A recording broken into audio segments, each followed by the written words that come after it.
안녕하세요. 저는 30대 후반 서울에 살고 있는 한 기혼 남성입니다.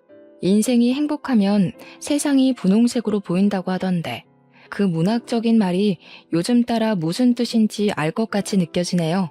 너무 행복한 시간을 보내고 있는 현재. 이런 행복을 막기까지 달려온 속상한 사연들이 있어서 사연을 써보게 되었습니다. 제가 얼굴에 흉이 있어서 사람들의 시선을 잘 받는 편인데요. 혹시라도 저 같은 분들이 계시다면 제 사연을 듣고 기운을 내셨으면 해서 적어보기도 합니다. 편안한 마음으로 들어봐 주세요. 저는 폐가 안 좋아서 호흡기 질환을 앓고 있습니다. 선천적인 건 아니고요. 사실 중학생 때 어떤 일 때문에 사고를 당해서 생긴 병환이에요. 그때가 아직도 생생히 기억나는데 중간고사를 앞두고 학교를 일찍 마친 후 집에서 공부를 하고 있었습니다. 근데 열어둔 창문으로 무슨 탄 냄새가 솔솔 들어왔어요. 알고 보니 윗집에서 불이 난 거더라고요. 부모님이 집에 안 계시고 저만 있었는데 그 냄새를 맡자마자 심상치 않은 불길이라 생각을 했고 빨리 도망치려고 집을 나섰습니다. 비상구 계단으로 뛰어가려는데 그 순간 위층에서 아이의 울음소리가 들렸어요. 솔직히 망설이지 않았다면 거짓말입니다. 하지만 학교에서 배운 도덕 때문인지 그 나이에는 정말 어른이라면 상상도 하지 못했을 용기가 생겨서 문득 저만이 그 아이를 구할 수 있다는 생각에 사로잡혔었어요. 그래서 한 10초 고민하다가 위층으로 뛰어 올라갔습니다. 위층에는 제가 있는 아래층보다 훨씬 검은 연기로 가득했어요. 불길의 근원지가 잘 보이지 않았을 정도였습니다. 그 와중에도 저는 아이 울음소리만 찾아서 자세를 낮춰 기어갔고 열린 현관문 앞에 주저앉아서 기침을 하고 있는 아이를 발견했어요. 아이는 숨이 넘어갈 듯 울면서 기침을 했습니다. 저는 서둘러 그 아이를 안고서 비상구로 돌아갔어요. 당시 제 눈에 보인 건 아이밖에 없었기 때문에 아이 부모가 집안에 있었는지 어디 있었는지 모르고 그냥 나와버렸습니다. 다행히 아이 부모님은 소방관으로부터 구조가 되어서 실려 나왔어요. 연기 때문에 질식만 했지 숨은 붙어 있었습니다. 그날 저는 5살 아이를 구했다는 것에 소방관들과 이웃들에게 엄청 칭찬을 받았고 뜻하지 않게 시민상도 수여를 받았어요. 사람을 구한 건 기쁜 일이었지만 역시 무모한 짓에는 대가가 따르는 법인가 봐요. 제가 그날 연기 속을 그냥 뛰어드는 탓에 폐가 많이 손상되어서 호흡기 질환이 생겨버렸어요. 이마에도 화상으로 인한 영구적인 흉터가 생기고 말았고요. 근데 그 흉터가 좀 보기 흉해서 저는 항상 앞머리를 좀 길게 내리고 다녔습니다. 하지만 후회한 적은 없었어요. 그래도 한 생명을 구한 셈이잖아요. 아이도 구했고 아이가 무사히 부모 품에 돌아갔고 아이 부모도 탈없이 깨어났고 다 괜찮았는데 한 가지 예상치 못한 문제가 있었어요. 바로 그 아이의 부모 되는 사람들의 문제였죠. 딱히 그 집에 감사 인사를 바란 건 아니었지만 그래도 우리는 이웃이고 제가 아이의 목숨을 살린 것이니 솔직히 아이 부모님께서 인사를 올 줄 알았습니다. 이건 사실 저희 부모님 생각이었으나 저 또한 부모님이 그렇게 말씀하시니 아이의 부모님의 태도가 좀 아쉽기는 하더군요. 심지어 부모님은 제가 다치기까지 해서 더 화를 내셨는데 거기다가 아이 부모님께서 다 탄 집을 복구해놓고 바로 이사를 가버렸어요. 그 이후로 그 집은 쭉 비어 있었습니다. 저희도 그 집이 이사 갔다는 걸 소문 들어서 알게 되었어요. 그때는 제가 그저 괜찮다며 부모님 마음을 애써 달래놨었는데 그 사람들이 도망가면서부터 그게 다 무용지물이 되어버린 셈이었습니다. 부모님은 그때부터 사람들이 화재 얘기만 꺼내면 대놓고 그 아이 부모님을 욕했어요. 그리고 제게도 한 번씩 나무라셨습니다. 사람들이 어쩜 그렇게 매정하다니? 누가 보상을 바란 건 아니지만 감사 인사하는 게 그리 어렵나? 목에 금태라도 둘렀다니? 나 참 어처구니가 없어서 이 아파트가 불경하다는 듯이 홀라당 떠나버린 게 너무 우습지 않아? 이래서 착한 사람들만 호구된다는 거야. 아유, 속 터져. 엄마, 난 괜찮아. 이미 지난 일이고 또 그 집에선 기억하기 싫은 트라우마일 거잖아. 일부러 우리한테 나쁜 마음 보이고 싶어서 그런 건 아닐 거니까 우리가 이해하자. 그럼에도 부모님은 그 사람들이 도망치듯 달아난 걸 재수없어 했어요. 말했다시피 보상 욕구가 아니라 아무래도 제 얼굴에 난 상처를 볼 때마다 속상하신 것 같았습니다. 그 아이의 부모님이라도 원망해야 그나마 갑갑한 속을 달랠 수 있으셨을 겁니다. 그럴 때마다 저는 늘 부모님 앞에서 괜찮은 척을 했어요. 저라도 씩씩해야 부모님께서 속상한 마음을 빨리 털어낼 수 있지 않을까 싶었거든요. 그땐 부모님 가슴에 박은 대못을 제가 씩씩하게 살면 빼낼 수 있는 줄 알았습니다. 그러다 보니 정작 제 감정은 묻혀갔어요. 저도 사람인데 저라고 제 얼굴 망가진 것이 안 속상하겠습니까? 저 또한 매일 거울을 볼 때마다 이마에 붉게 새겨진 흉터로 인해 자존감이 떨어졌어요. 그건 나이가 들수록 심해졌는데요. 주변에서 제 상처의 사정을 잘 알던 중학교 때는 굳이 제가 말하지 않아도 다들 제게 말이나 행동을 조심해줬어요. 그러나 그때와 달리 고등학교를 가면 매번 제 상처에 대해 설명을 해줘야 했습니다. 그것도 한두 번이지 제 상처를 힐끔거리는 사람마다 설명을 해주고 동정을 받으려고 하니까 지치더라고요. 그러한 행동은 결국 제 자존감만 바닥을 치게 만들었고 아무리 남들에게 설명해도 끝도 없이 불쾌한 시선을 받고 살아야 되는 제 인생이 불행하게 느껴졌어요. 그래서 어느 순간부터 모자를 쓰고 다녔습니다. 어딜 가나 고개를 숙였고 남들 등에 숨은 채 있는 듯 없는 듯 그렇게 사회생활을 했어요. 사람들어 마음을 긍정적으로 먹어야 실제 몸도 건강하다고 하잖아요. 근데 저는 자존감이 한참 바닥을 쳤으니까 당연히 제가 하는 모든 생각은 부정적일 수밖에 없었는데요. 그 때문인지 화재 사고의 후유증으로 발병된 호흡기 질환이 더 심해졌습니다. 조그만 좁은 공간을 가게 되면 제 몸이 감당하지 못해서 숨을 헐떡이게 되었어요. 숨쉬기가 힘들더라고요. 흡입기가 없으면 일상생활이 불가능해질 만한 몸뚱어리로 나이만 먹어갔습니다. 저는 아마 고등학교 친구들 사이에서 항상 자신감이 없고 의기소침해 있는 학생으로 기억되어 있을 거예요. 물론 친구 한 명을 못 사귀어서 모두가 저의 존재를 기억 못할 수도 있겠네요. 저는 이 소심한 성격을 달고 어렵게 고등학교를 졸업했습니다. 학교 교내에 있을 때 말고는 주야장천 모자를 쓰고 다녔더니 젊은 나이에 약간의 탈모기도 생겨서 병원을 다니곤 했어요. 그때는 정말 하늘이 원망스럽더라고요. 저는 그저 사람을 구하는 선량한 일을 했을 뿐인데 왜 이렇게 인생이 내리막길이 되어버렸는지 억울했어요. 아이를 구했던 걸 후회하는 건 아니지만 한 번씩은 그런 생각을 하곤 했어요.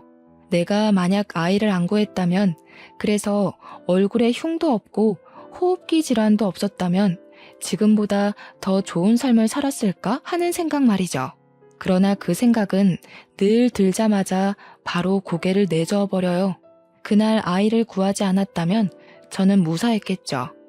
그러나 제 마음은 아이를 모른 척했던 죄책감에 다른 방향으로 괴로워하고 있었을 겁니다. 그건 또 그거대로 끔찍했을 거라 생각을 해요.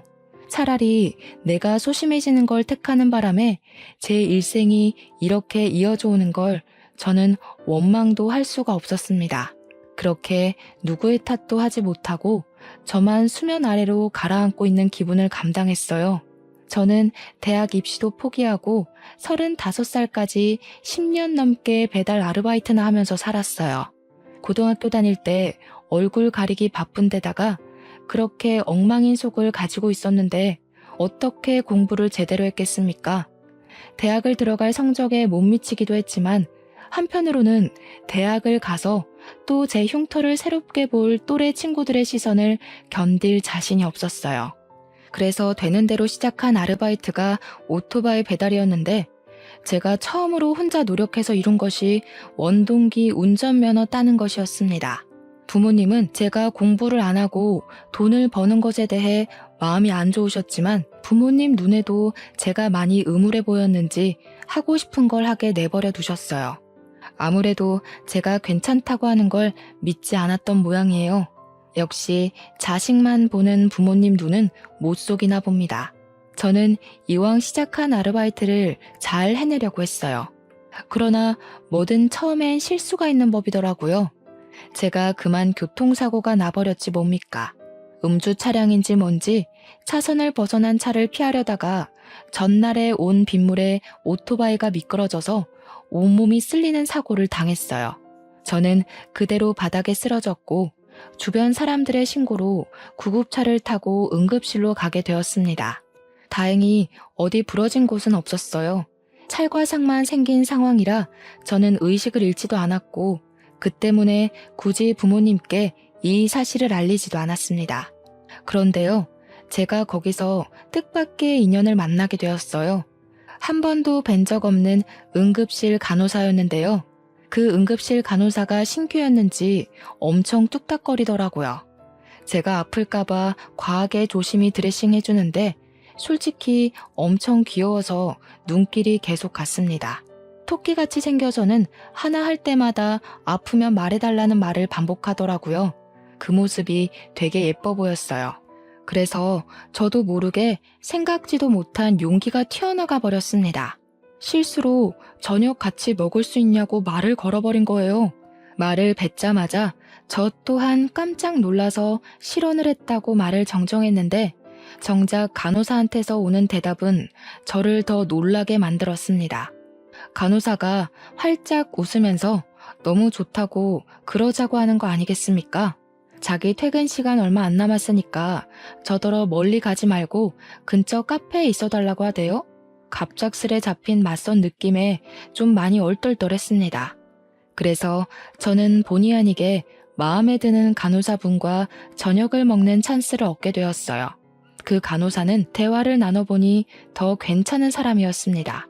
웃기도 잘 웃고 혼자 쫑알쫑알 말도 잘하고 저와 다르게 굉장히 밝고 활력이 넘치는 여자였어요. 왠지 모르게 한참 젊은 분위기도 나서 20대인 건 알겠지만 그래도 나이를 한번 물어봤습니다. 그리고 저는 깜짝 놀라고 말았어요. 간호사 나이가 저보다 무려 10살이나 어리더라고요. 그 사실을 알자마자 속으로 좋아했던 마음을 접어버렸습니다. 35살 먹은 아저씨가 감히 25살한테 마음을 품다니 스스로 죄책감까지 느껴졌어요. 그래도 착한 간호사분은 저한테 또 어디 아프면 자기한테 물어보라고 전화번호까지 내주었습니다. 그렇게까지 신경을 써주는 것에 진심으로 고마워서 인사를 드린 후 저는 딱히 연락하지 않았어요. 감히 찝쩍거리는 아저씨로 보일 테니까 차마 그럴 수가 없었습니다. 그렇게 한 달 지났는데요. 여전히 오토바이 배달을 하면서 시간을 보내던 중에 간호사한테서 먼저 연락이 왔어요. 겨우 한번 본 게 다니까 그리 반가운 사이는 아닌데도 저는 왠지 모르게 마음이 들떴습니다. 문자는 오늘 시간 되냐고 시간 되면 저녁 같이 먹자는 내용이었어요. 그 연락을 보자마자 저는 한동안 아무런 생각도 할 수가 없었습니다. 벙쪘다는 기분이 이런 건가 싶었어요. 저녁 먹을 이유가 없는데 왜 나한테 이런 연락을 하셨나 이해가 안 갔거든요. 그런데 간호사는 제가 답을 주지 않아도 한 번 더 문자를 보내왔습니다. 저녁으로 소고기 먹고 싶다고 한우 맛집에 같이 가자고 하더라고요. 너무 감사한 제안이지만 솔직히 저는 좀 부담되었어요. 간호사분이 사귀자고 한 건 아니지만 10살 어린 여자랑 노는 것 자체만으로도 양심 찔렸거든요. 그렇다고 제가 거절할 건덕이나 자격은 또 없다고 생각했습니다. 그런데도 약속을 잡을 수밖에 없던 핑계를 저 혼자 생각한 뒤 간호사분의 제안을 허락했어요. 그때부터는 약속 시간만 기다려졌습니다. 어느 순간 제가 설레고 있다는 것도 깨달았어요. 오랜만에 만난 간호사분은 여전히 귀여웠고 진짜 토끼라도 되는 것처럼 하얀 옷이 무척 잘 어울리는 차림이었어요. 처음 밥을 먹었을 때와는 또 다른 기분이었습니다. 처음에는 치료에 대한 감사의 의미로 제가 밥을 대접했다고 생각할 수 있었는데 두 번째는 완전 데이트나 다름없는 만남이라서 떨렸어요. 그런데 저를 더 숨 못 쉬게 만들었던 건 간호사분의 적극적인 태도 때문이었습니다. 저녁을 다 먹고 이제 그만 헤어지려고 꿈을 대던 그때 간호사분이 얼굴을 붉히며 저를 탁 째려봤어요. 다짜고짜 저한테 눈치 없다고 볼멘 소리를 하더라고요. 지난날 폰번호를 줬던 걸 언급하더니 그게 진짜 내 건강을 위해서 준 거 같냐고 따지듯 묻는 거 아니겠습니까?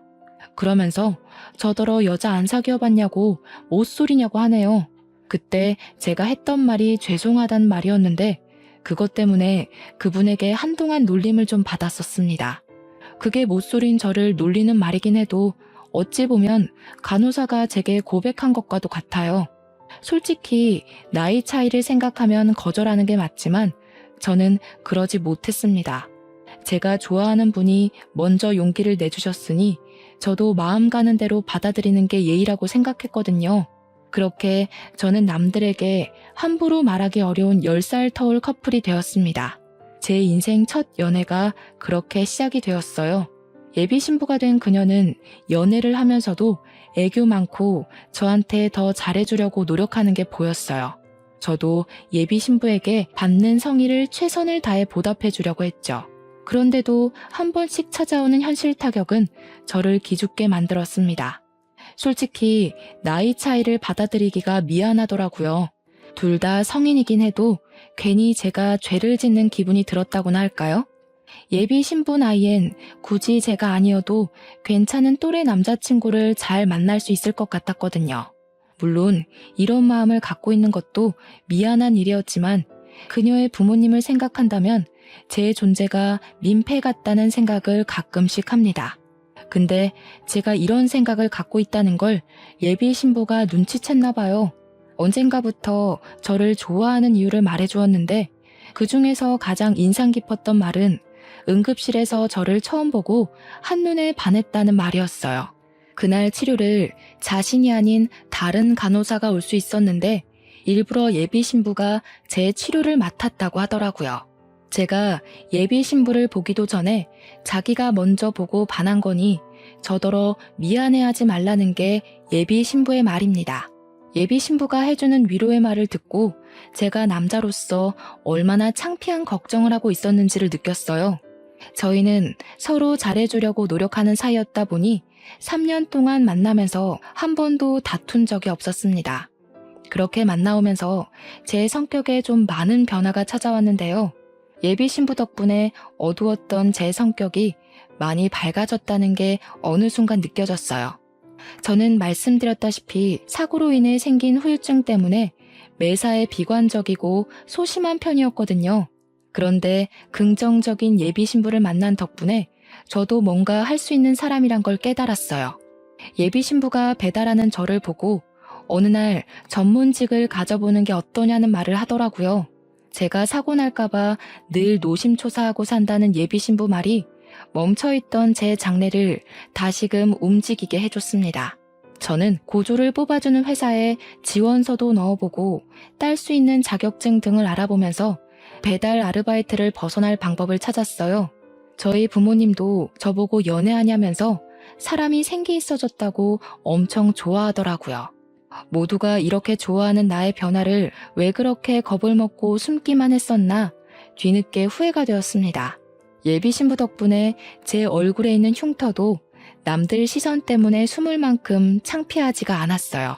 정말 괜찮아진 건 아니지만 타인의 눈초리를 극복할 만한 여유가 생긴 느낌이었습니다. 예비 신부를 만나고 긍정적으로 변하는 제 모습이 저도 마음에 들었어요. 꾸준히 지원서를 넣다 보니 정규직은 아니지만 중소기업 계약직으로 취직이 되었는데 그것만으로도 제게는 경사나 다름없었습니다. 그제야 사람처럼 번듯한 직장인으로 하루하루를 보냈어요. 저를 이렇게 발전시켜준 예비 신부와도 기약 없는 미래에 대해 약속도 했습니다. 커플들이면 얼마든지 의논한다는 아이 몇 명 낳을 건지, 결혼식 어떻게 할 건지, 신혼여행 어디로 갈 건지 등등의 환상 말입니다. 직장 생활에 적응이 되어가면서 동시에 예비 신부랑 행복하게 가정 꾸려서 잘 살고 싶은 욕심도 점점 커져갔어요. 나이 차이가 여전히 마음에 걸리긴 했지만 제가 미안한 만큼 노력하기로 했으니 그건 더 이상 문제 삼지 않았습니다. 그런데 어느 날이었어요. 예비 신부가 연락 와서는 대뜸 큰일 났다고 목소리를 떨더라고요. 왜 그러냐고 물어봤더니 예비 신부 엄마가 나랑 연애하는 걸 알게 됐다는 거 아닙니까? 우리 나이 차이를 듣고서 예비 신부 엄마가 뒤로 넘어가려고 했다네요. 그러면서 더 볼 것도 없다고 당장 헤어지라고 했는데 예비 신부가 싫다고 우겼다는 거 아닙니까? 거기다 대고 저는 확신을 줄 수가 없었어요. 예비 신부를 진심으로 책임지려고 했던 제 의지는 쉽게 금이 가고 말았습니다. 왜냐면 예비 신부 엄마의 마음을 이해했기 때문이에요. 아직 정식으로 인사도 안 드렸는데 벌써 의기소침해버렸어요. 그런데 그 뒤로 던져져 오는 예비 신부 말에 저는 또 한 번 당황하고 말았는데요. 오히려 기회일지도 몰라. 오빠, 우리 엄마랑 같이 밥 먹자. 엄마가 오빠를 잘 몰라서 그래. 직접 보고 대화하다 보면 엄마도 분명 우리 허락해 주실 거야. 그 소리를 듣는데 저는 영 확신이 안 섰습니다. 저 그렇게 잘난 놈 아니라는 거 제가 제일 잘 알거든요. 얼굴에 흉 있는 건 물론 화재 사고 탓에 몸 상태도 안 좋고 나이는 많은데 모은 돈은 없고 직장도 변변찮고 그런 아저씨 같은 남자가 한참 청춘인 딸을 넘본다면 제가 예비 신부의 엄마라고 하더라도 저를 도둑놈 취급했을 것 같아요. 그래서 저는 예비 신부의 제안을 거절했습니다. 제 생각이 이렇다는 걸 말해줬어요. 그랬더니 예비 신부 입장에선 저의 용기 없는 태도만으로는 약속을 파할 이유가 안 되었나 봅니다. 예비 신부는 오히려 자신의 직감을 믿으라면서 약속을 덜컥 잡아버렸어요. 할 수 없이 예비 신부 엄마를 만나야 했습니다. 그래도 최대한 잘 보이고자 새 옷도 사입고 예비 신부 엄마에게 드릴 작은 선물도 준비했어요. 사실 예비 신부가 이혼 가정입니다. 그래서 예비 신부 엄마한테 점수를 딴다면 마음 편히 예비 신부와 미래를 그릴 수 있었어요. 그래서 제가 더 긴장을 하기도 했습니다. 그러나 예상했던 대로 어머님은 저를 진짜 싫어했습니다. 그래도 나름 늙어 보이지 않으려고 예비 신부가 맞춰주는 코디로 입고 나갔는데 애초에 어머님한테는 그게 문제가 아니었던 거예요. 그쪽도 우리 딸이랑 안 어울린다는 거 알죠? 모를 리가 없을 텐데 딱 봐도 삼촌 조카 사이 같구먼. 가볍게 만나는 것까진 간섭 안 할 테니까 결혼은 당연히 안 된다는 거 알아요? 어머님은 제 선물을 받지도 않고 자리에서 일어났어요. 저는 아무 말도 할 수 없었고 예비 신부는 어머님을 붙잡으면서 더 얘기해보자고 매달렸습니다. 넌 왜 갑자기 안 하던 짓을 하고 그러니? 10살 많은 아저씨한테 시집이 가고 싶어? 직장이 제대로 된 것도 아니고 나이를 이만큼이나 먹었는데도 너보다 잘난 게 없잖아. 내가 너 이런 남자한테 시집 보내려고 소중하게 키운 줄 알아? 얼른 마음 접어. 예비 신부는 자기 나름대로 성질이 났는지 어머님한테 대들려고 했어요. 상황이 악화될 것 같아서 저는 지켜보지만 않고 자리에서 일어났습니다. 바로 어머님 앞에가 무릎을 꿇었어요. 제가 많이 부족하고 못난 놈인 거 압니다. 이런 저를 이만큼이나 끌어올려준 사람이 예은이에요. 예은이는 저를 살려준 거나 마찬가지입니다. 어머님, 저 예은이를 위해서라면 제 목숨 내놓고서라도 뭐든 다 할 수 있어요. 어머님이 어떤 마음으로 저희를 반대하는지 알지만 저 한 번만 믿어주시면 안 될까요? 양심이 없어도 너무 없네. 이게 무릎 꿇는다고 될 일이에요? 나한테는 내 자식 인생이 걸린 일이라고요. 아니 그리고 사정을 할 거면 그 얼굴에 흉터나 수술하고서 나타나던가. 아까부터 거슬려 죽겠네. 우리 딸이 밥 한 번 먹자고 떼를 쓰는 바람에 한 번 와본 건데 그쪽 얼굴 보니 더더욱 아닌 것 같네요. 나 마음 바꿀 생각 없으니까 웬만하면 얼른 헤어지세요. 그날 저는 손님들의 힐끔거리는 시선을 받으면서 대차게 까였습니다. 예비 신부는 자기 엄마를 향해서 허락 안 해주면 집에 안 들어갈 거라고 고래고래 소리치면서 제 곁을 지켜주었어요. 그날 저랑 예비 신부는 술자리를 가졌습니다.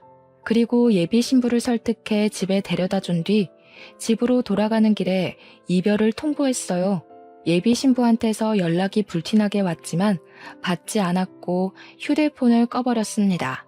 예비 신부가 우리 집을 찾아온 적도 있었는데 저는 부모님한테 절대 열어주지 말라고 단단히 일러뒀어요. 부모님은 며느리가 될지도 모를 제 예비 신부를 그런 식으로 처음 봤습니다. 부모님 말로는 예비 신부가 매일 집 앞에서 울고 간다는데 그게 저도 많이 힘들었어요. 마침 그 시점에 제가 회사 계약도 만료가 돼서 백수로 지냈거든요. 그래서 제가 문을 열어주지 않는 이상 예비 신부와 만날 일은 더더욱 없었습니다. 그렇게 은둔형 외톨이처럼 집에 짱 박혀서 만화책만 읽고 있으니 부모님이 날이 갈수록 저를 한심하게 보았어요. 예전에 네가 그렇게 지낼 때는 사고 트라우마 때문에 어쩔 수 없다고 생각했어. 그런데 지금은 뭐니? 지금은 그냥 가여운 예비 신분 나 몰라라 하고 일도 안 하고 놀고 먹기만 하는 백수 아니야? 너도 하면 되는 놈이었잖아. 공무원 준비라도 해보든지. 엄마가 매일같이 공무원으로 잔소리할 때는 그저 그게 아무나 되는 건 줄 아나 생각하면서 귓등으로 듣고 넘겼습니다. 근데 그 주 주말쯤이었어요. 여전히 제 전화기를 괴롭히고 있던 예비 신부의 문자가 왔었는데요. 평소엔 읽고 무시하면서 가슴앓이를 했었습니다. 그러나 그날 온 연락만큼은 무시할 수가 없더라고요. 예비 신부 하는 말이 자기 엄마가 그랬는데 제가 공무원같이 안정적인 직장이 있으면 저와 예비 신부의 관계를 결혼까지 허락해준다고 했다는 거 아닙니까?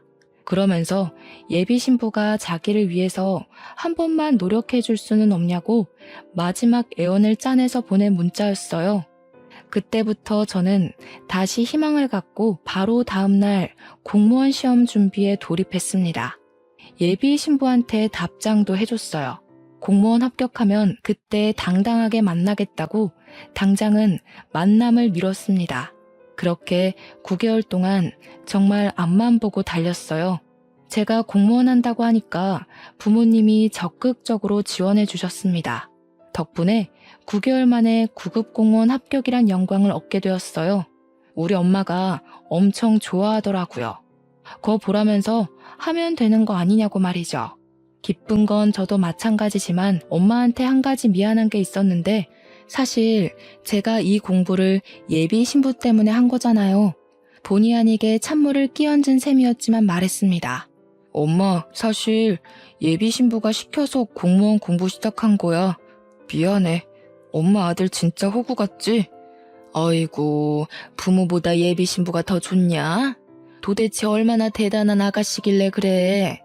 얼굴은 참 앳되고 예쁘게 생겼던데 결혼할 거니? 그럼 빨리 좀 소개해줘.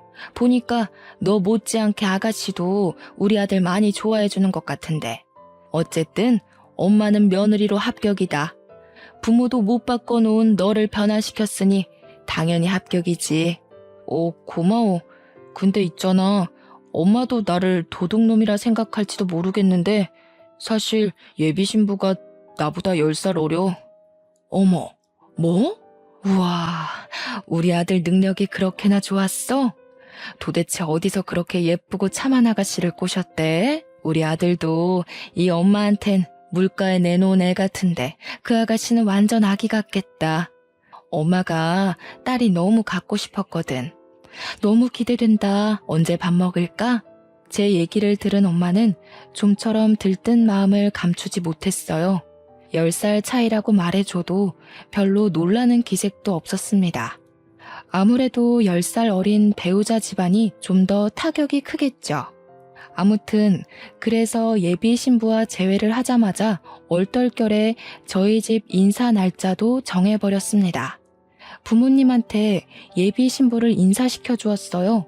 그랬더니 엄마가 상상 이상으로 예비 신부를 너무 좋아해줘서 제가 다 민망했습니다.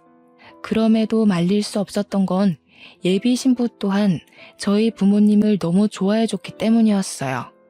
양쪽 다 초면인데도 예비 신부는 마치 우리 집에 몇 번 와본 사람처럼 해맑게 부모님 뒤를 쫓아다녔습니다. 그런 예비 신부가 너무 사랑스러웠는지 엄마는 끝내 파격적인 제시를 했어요. 예은이가 우리 집 식구만 돼주면 이 엄마가 집도 바로 해줄 수 있어. 너희 아직 집 살 만한 돈 못 모았잖아. 합가는 불편하니까 꿈도 꾸지 말고 신혼 분위기 제대로 즐기게 바로 분가해라. 좀 당황스러워서 저도 모르게 엄마가 무슨 돈이 있어서 집을 해준다고 하냐고 조용히 물었는데요. 제가 몰랐던 사실이 하나 있더라고요. 엄마가 외할아버지한테 받은 아파트가 있는데 여태 그걸 월세 주면서 갖고 있었대요. 계약 기간 끝나면 저희더러 들어가서 살라고 하대요. 너무 좋아요, 어머님. 그 아파트 정말 비싼 곳 아니에요? 저희 집 형편으로도 감히 꿈도 못 꾸는데 정말 감사합니다. 제가 남편복, 시댁복을 단단히 타고났네요. 저는 저도 몰랐던 엄마 재산을 알고서 벙쪄있느라 잠시 아무 말도 못했습니다. 그 와중에 예비 신부는 너무 좋아하면서 빨리 결혼하고 싶다고 하는데 그걸 보니까 솔직히 저도 결혼이 막 기다려지더라고요. 그래도 아직 한 가지 걱정되는 건 예비 신부 엄마였어요. 혹시 내가 공무원 못 해낼 거라 생각해서 예비 신부랑 영영 떼어놓으려고 그런 제안을 한 건 아닌가 싶었거든요. 그게 맞는다면 분명 다른 이유를 다시 대서라도 끝까지 저랑 예비 신부를 반대할 거라 생각했어요. 그러나 저의 이런 생각 또한 착각이었습니다.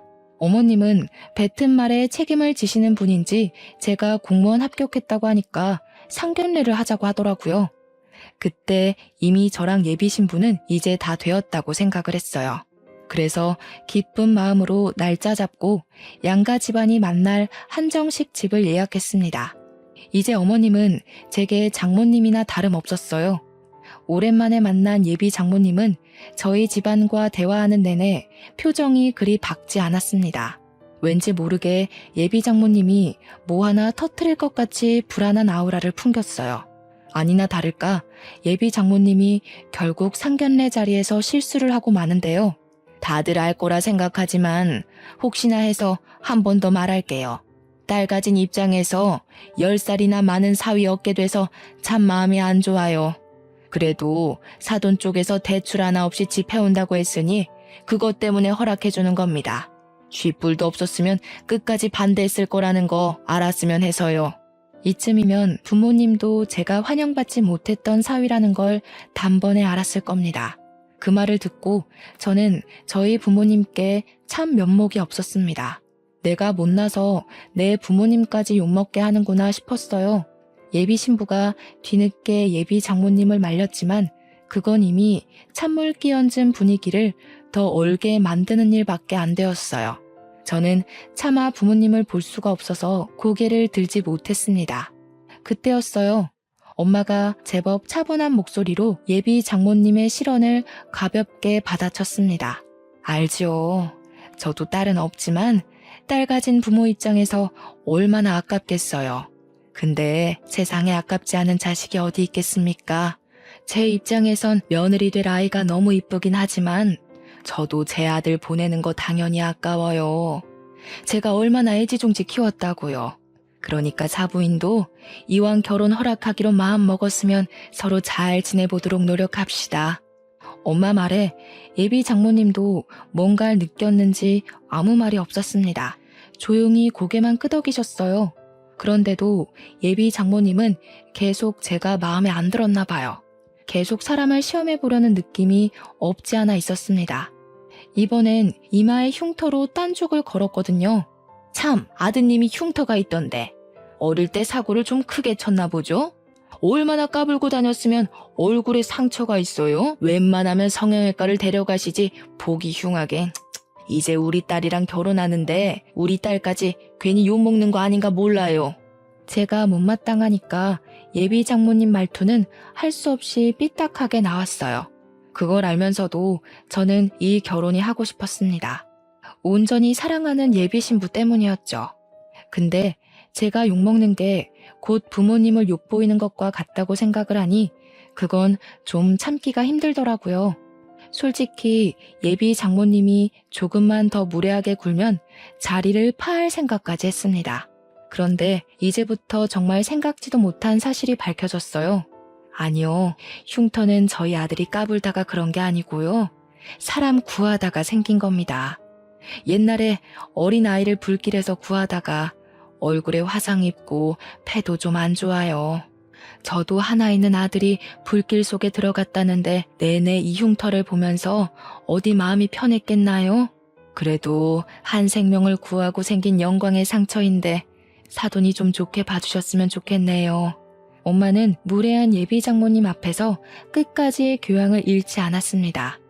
그런 엄마를 생각해서라도 저 또한 최대한 참고 있었는데 그 순간 예비 장모님이 손에 들고 있던 젓가락을 떨어뜨렸어요.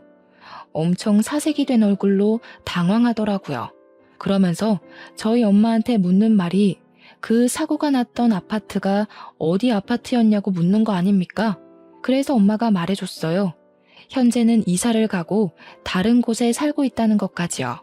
그러니까 예비 장모님이 이제 손까지 떨면서 입을 막더라고요. 하얗게 질린 얼굴로 혹시 불난집이 1204호가 아니냐 하대요? 그 당시 불난집 호수는 아파트 주민 전체에게 소문이 났었기 때문에 잊을 수가 없는 숫자였어요. 저랑 엄마는 그 집 호수를 어떻게 아냐고 되레 예비 장모님한테 물었습니다. 어머나 세상에, 어떻게 이런 일이 있을 수가 있어? 그 집이 우리 집이었어요. 우리 애 살려준 사람이 웬 어린 소년이었다고 했는데 그게 설마 김서방 자네였던 거야? 아이고야 세상에, 이게 무슨 일이야? 예비 장모님이 하는 말에 그 자리에 있던 저희들은 전부 다 놀라서 아무 말도 못했습니다. 순간 분위기는 꽤 긴 정적이었어요. 저는 바로 맞은편에 있는 예비 신부를 뚫어져라 쳐다봤습니다. 그 집에 살았던 사람이 예비 장모님이면 내가 구했던 5살짜리 아이는 제 앞에 있는 예비 신부란 말이잖아요. 그러고 보니 예비 신부가 자기도 흉터 있다고 등에 있는 화상 자국을 보여주면서 제 얼굴 흉터를 위로해 준 적 있었습니다. 그것 때문에 예비 신부한테 마음이 더 열리기도 해서 똑똑히 기억하고 있어요. 그런데 그게 우리가 같은 날 같은 장소에서 얻은 흉터였다니. 어떻게 우연도 이런 우연이 있을 수 있단 말인가요? 그때 그 기분은 정말 아직도 잊히지 않을 만큼 반전이었습니다. 그런데 그때였어요. 갑자기 상황 역전되어서 이번에는 엄마가 성난 얼굴로 벌떡 일어나 예비 장모님한테 삿대질을 했습니다. 당신이 그때 그 인정머리 없던 부모라고요? 내 아들이 영구적인 손상을 입고도 그쪽한테 사과나 감사 인사 못 받아서 얼마나 억울했는데 그쪽은 겨우 집 복구만 해놓고 홀라당 가버린 게 어딨습니까? 생명의 은인을 나 몰라라 하고 도망간 사람이 지금 이 자리에서 양심을 논했던 거예요? 예비 장모님은 식겁해서 우리 엄마를 따라 자리에서 일어났습니다. 그러더니 양손 공손히 모으고 고개를 연신 숙이더라고요. 두 손을 싹싹 빌기까지 했습니다. 정말 죄송합니다. 입이 10개라도 할 말이 없네요. 사실 제 전남편 되는 사람이 변변찮은 직업도 없는 한량의 도박만 즐기던 사람이었습니다. 당시 제가 집안 먹여 살리려고 밖에서 일을 했는데 우리 딸애가 배고팠는지 라면을 끓여 먹다가 사고가 난 거예요. 이때부터 저희 엄마도 물론 저 또한 벙찌고 말았습니다. 그리고 사고에 대해 자세한 경위도 몰랐던 예비 신부 또한 저희 집처럼 놀란 얼굴을 하고 있었어요. 듣자 하니 그랬습니다.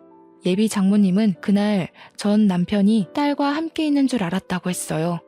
마침 예비 장모님이 퇴근하고 귀가를 하던 시간이었는데 문 열고 들어가자마자 집안에는 이미 자욱한 연기가 가득했고 딸 울음소리밖에 안 들렸답니다.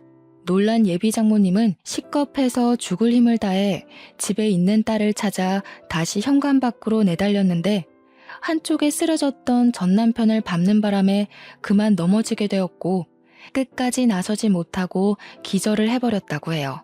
그 덕에 어찌어찌 기어나온 5살짜리 어린애만 울면서 문 밖에 덩그러니 앉아 있었던 겁니다. 그걸 제가 뒤늦게 뛰어올라가 발견했던 거고요. 나중에 발견된 사실인데 예비 장모님 전 남편은 도박장 다니느라 바깥 출입이 많았대요. 불이 났던 그날은 도박 때문에 돈을 다 잃고 집에 와서 술만 진탕 먹다가 술 취해 잠들어 있었답니다. 전 남편이 돈을 빌리고 못 갚은 빚이 많았는데 하필 그때 사채업자들이 집까지 찾아오는 바람에 도망치느라 인사를 못 드렸어요. 정말 죄송합니다. 단 한순간도 제 딸 구해준 아드님의 도움을 잊어본 적이 없어요. 이건 정말 진심입니다. 믿어주세요, 사모님. 예비 장모님은 아주 당연하다는 듯 저희 엄마를 사모님이라고 부르기 시작했습니다. 그것에 좀 당황한 엄마는 뒤늦게 사과를 받더라도 사과만 받으면 마음을 풀 생각이었대요. 그런데 갑자기 사모님 소리를 하며 굽신거리는 자세로 나오니까 엄마가 되레 예비 장모님을 진정시키는 꼴이 되어버렸습니다. 아이고, 그런 사정이 있는 줄 몰랐네요. 사정이 여의치 않아서 인사를 못했을 텐데 제가 참 생각이 짧았습니다. 제 아들이 그 사고 때문에 많이 힘들어해서 저도 많이 예민했어요. 괜찮습니다. 그리고 사모님 소리는 하지 마세요. 사돈 될 사이에 사모님이 뭐예요? 아유, 당연히 사모님이죠. 저한테는 제 딸밖에 없어서 제 딸 목숨이 곧 제 목숨이거든요. 제가 저를 살린 은인 집안을 알아보지 못했네요. 너무 죄송하고 정말 감사합니다. 평생 이 은혜 보답하면서 살게요. 저희 집은 살아생전 다시는 받지 못할 감사 인사를 뜻하지 않게 38살이 넘어서야 받게 되었습니다. 기분이 정말 이상했어요. 그리고 저는 그 순간 마법이라도 걸린 것처럼 장모님의 무례했던 행동들이 모두 이해가 되었습니다. 제가 예비 장모님의 전 남편과 조금이라도 비슷한 구석이 있을까봐 더 꼼꼼하고 예리하게 살피고 싶었겠죠. 김서방한테도 내가 정말 미안해. 우리 전 남편이 직업도 없이 도박에 빠져서는 가족도 버리고 알코올 중독 신세로 살다가 결국엔 도망을 갔어. 내 딸까지 그런 고통을 겪게 하고 싶지 않아서 더 깐깐하게 사위를 고르려다 보니까 자네한텐 정말 몹쓸 짓을 해버렸네. 미안하다. 예비 장모님이 제 앞에 와서까지 제 손을 붙잡고 고개를 숙이니까 괜히 잠깐 나쁜 마음을 먹었던 것이 싹 사라졌어요. 저 또한 괜찮다고 하면서 예비 장모님의 용서를 받아주었습니다. 그래도 엄마는 제가 받았을 그동안의 상처를 생각해서 경고 비슷한 말을 해주었는데요. 아무리 딸을 위한 행동이었다고 하지만 앞으로는 겉모습 가지고 사람 판단하지 말라고, 그건 딸 되는 입장에서도 존경스럽지 않은 태도란 말을 하셨어요. 그것에 예비 장모님은 그저 우리 엄마의 말을 높이 생각하면서 미안하다고 사과를 해왔습니다. 그때부터 제 인생은 본격적으로 오르막길을 타기 시작했어요. 오해 아닌 오해도 풀고 예비 장모님께 극진한 애정을 받으니 더 이상 제가 느낄 죄책감은 없었습니다.